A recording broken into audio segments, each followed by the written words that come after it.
The name of the workshop is Embracing Desire. It arose out of the experience I have being with gay men on a regular basis and asking them the question, what is it that you want? And otherwise articulate, intelligent men turn into a deer in the headlights. They don't know the answer. They look back at me and try and determine what it is that I want them to want, or what is it that's available from me, or what is it that would be okay for them to ask me for. But rarely do they come straight out with, this is what I want. So this workshop is really exploring desire, what gets in the way of men knowing what it is they want and being able to ask for it. So it all starts with, the conditioning that we had as little boys. There were so many of us that were non-gender normative. In other words, we wanted the Easy Bake Oven or the Barbie doll for Christmas, and we were supposed to ask for a Tonka truck or a G.I. Joe. And in some cases, parents allowed us to have that. But then we went to school and reported what it is we got for Christmas, and everybody went, those are girls' toys. Or somehow it was made really clear that those things weren't acceptable.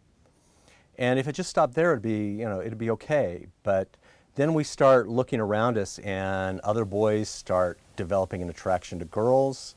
And I remember very vividly my own experience of hell sitting in the back seat at a drive-in movie with my best friend and his girlfriend in the front seat, and me with this alien being sitting next to me in the back seat. And it's like, what in the hell do I do with this person? I have 15 arms, I just couldn't get comfortable in my skin.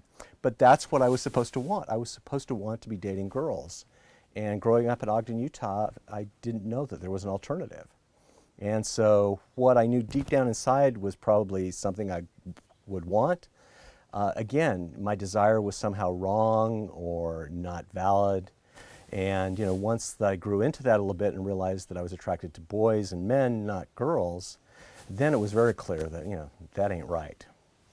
And so it goes on. And the other thing that happens when we realize that our desire is counter to what culture expects of us is that we start to develop ways of being in the world that please other people.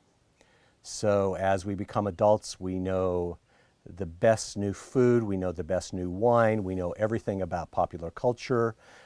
We are on the cutting edge of everything, and people look to us to be able to provide them with that knowledge, those experiences.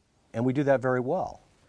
And frequently, those are not what we really crave and desire in terms of our own entertainment or the way we would choose to engage. But that's how we choose to have the world like us. And we get into professions that are helping professions. And many of us become people-pleasing. As little boys and adolescents, we became the best little boys in the world. We had great grades. We helped our neighbors. We were Eagle Scouts. We did everything that was expected of us, even though that may not have been what we wanted to do. And so it's really starting to understand that there's all of that out there, and just acknowledge that. It's never going to go away. It's never going to change in terms of an experience, but what can change is how you approach it.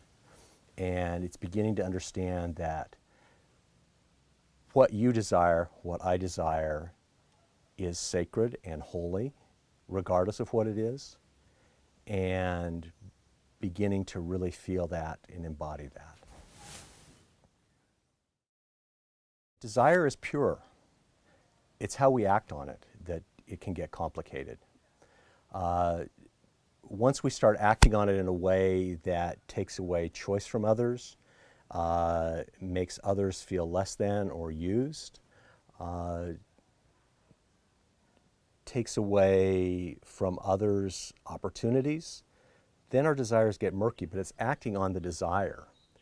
Because what I believe is, even underneath those things, unless you're mentally ill and acting out in those ways, there's some legitimate desire that's trying to express itself. And so even bitchy queens, for example, their desire is to be loved. And they're being bitchy so somebody pays attention to them. That's the way they've learned to interact with each other. And all they want to do is be loved. They don't want to be mean. That isn't where they're coming from. But sometimes their desires have been so tromped on and they spent so much time people pleasing that it just goes sour. And the real desire, which is I want to be loved, just can't express itself because they don't believe that that can happen anymore.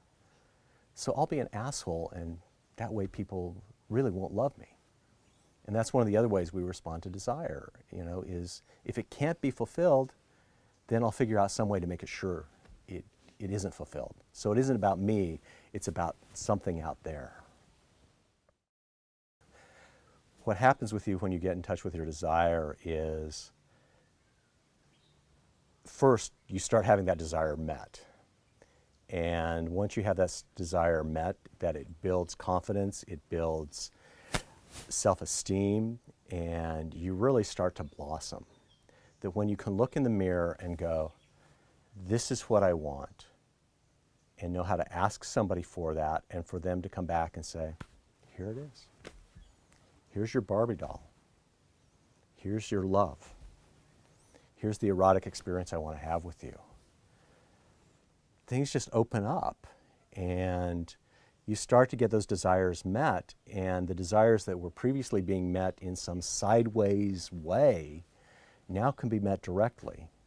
And that's a powerful way to live, because living the other way means everything has to go through this circuitous route, and sometimes it's uncomfortable. Sometimes we act out in groups so that we get the attention that we'd really like to have just for who we are. So many things begin to happen once desire starts getting met, and it doesn't take like big, huge desires. Each little desire that gets met builds on itself to develop a sense of being, a way of acting in the world, walking through the world that allows you to get your desires met. So the first thing is that we acknowledge what's happened in the past, how we became confused about desire and people pleasing and those things. The second thing is you start pulling things apart and start looking at the various components of desire. And the model I'm using for that, interestingly enough for gay men, is their erotic desires. Because this is one area where a lot of men seem to be more in touch with what their desire is, but a lot of times there's resistance in asking for it. And so by starting to play with erotic desire and working with other men and through a series of experiments, we start to deconstruct it. So who is it that you are when you're making an erotic desire? Are you the romantic? Are you a boyfriend? Are you a husband?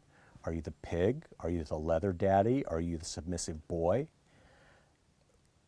It isn't often that we stop and really consider those things when we engage with another man erotically. We just bring all of that stuff and hope that something useful comes out of it. But by starting to look at it like, who am I? What's my identity in this interaction?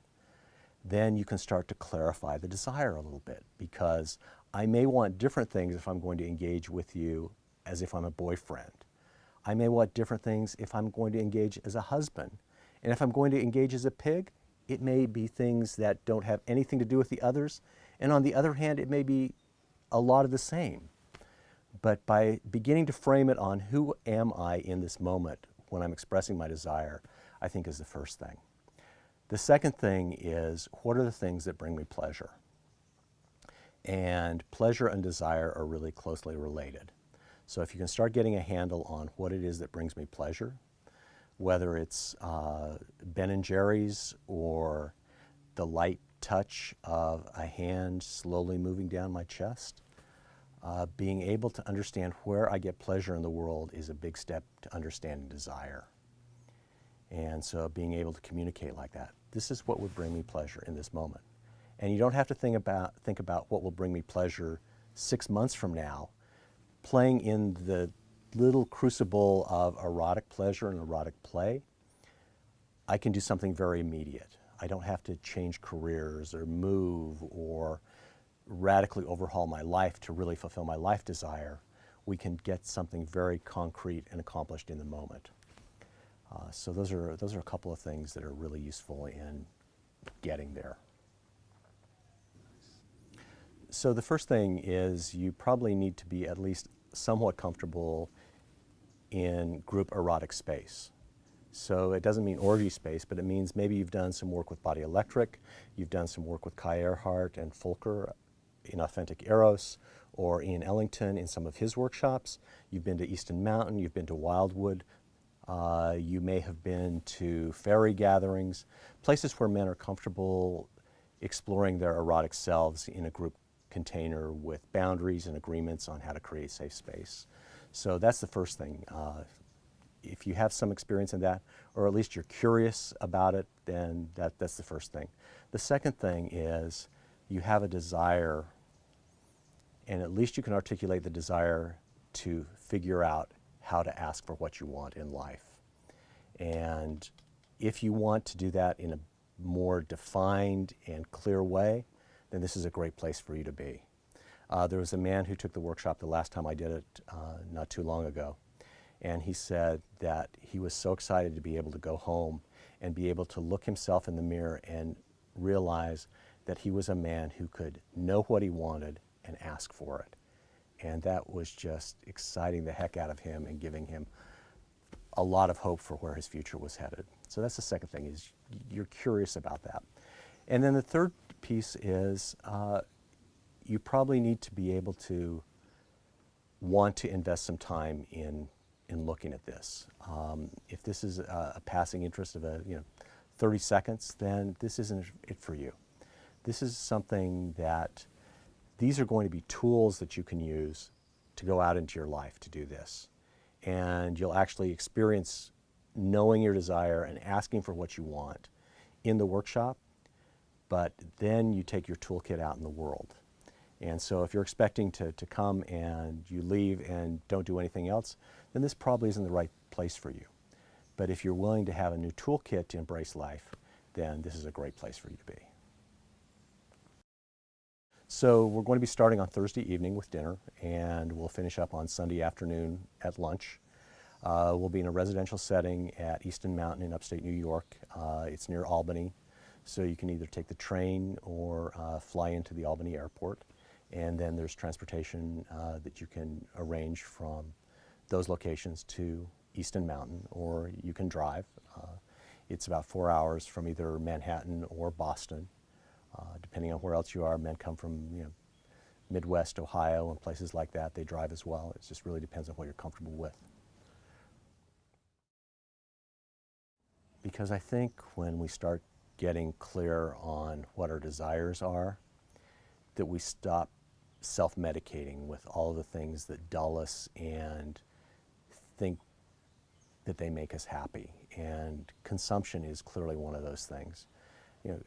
Consumption in this world is clearly out of control. We don't need to live in a world where Pottery Barn changes colors every 3 weeks and you need to have the new color every third week. That's consumption that's based on satisfying desires that are underneath the surface and are not fully articulated and are not met. We self-medicate in other ways with drugs and alcohol, habitual sex, pornography. All of those things are ways of dulling us down or giving us some type of fullness that mask the fact that I really haven't gotten to my desires yet.